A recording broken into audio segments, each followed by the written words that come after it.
Hi friends, welcome to Jaadi entertainment.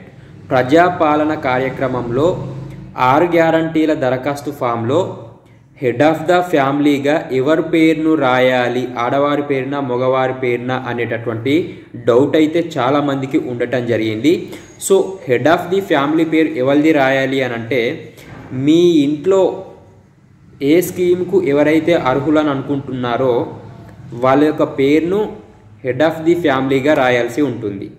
అంటే మీరు మహిళలకు ఇచ్చే 2500 రూపాయల స్కీమ్కు అప్లికేషన్ చేసుకోవాలి అనుకున్నట్లయితే మహిళ యొక్క పేరును హెడ్ ఆఫ్ ది ఫ్యామిలీగా రాయాలి.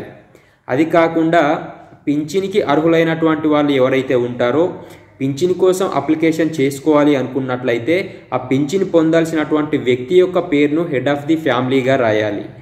లేదు అంటే రైతు బంధు, రైతు భరోసాకు అప్లికేషన్ చేసుకోవాలి అనుకున్నట్లయితే ఆ ల్యాండ్ ఎవరి పేరు మీదనైతే ఉంటుందో వాళ్ళ యొక్క పేరును హెడ్ ఆఫ్ ది ఫ్యామిలీగా రాయాలి. సో ఈ విధంగా ఏ స్కీము ఎవరికైతే అర్హులైతారో వాళ్ళ యొక్క పేరును ఈ యొక్క అప్లికేషన్ ఫామ్లో హెడ్ ఆఫ్ ది ఫ్యామిలీగా రాయాల్సి ఉంటుంది. సో ఫ్రెండ్స్, ఈ వీడియో మీకు పూర్తిగా అర్థమైందని నేను ఎక్స్పెక్ట్ చేస్తున్నాను. ఈ వీడియో కనుక మీకు నచ్చినట్లయితే ఒక లైక్ చేయండి. మన ఛానల్ని ఫస్ట్ టైం చూస్తున్న వాళ్ళు ఎవరైనా ఉన్నట్లయితే మన ఛానల్ని సబ్స్క్రైబ్ చేసుకోండి.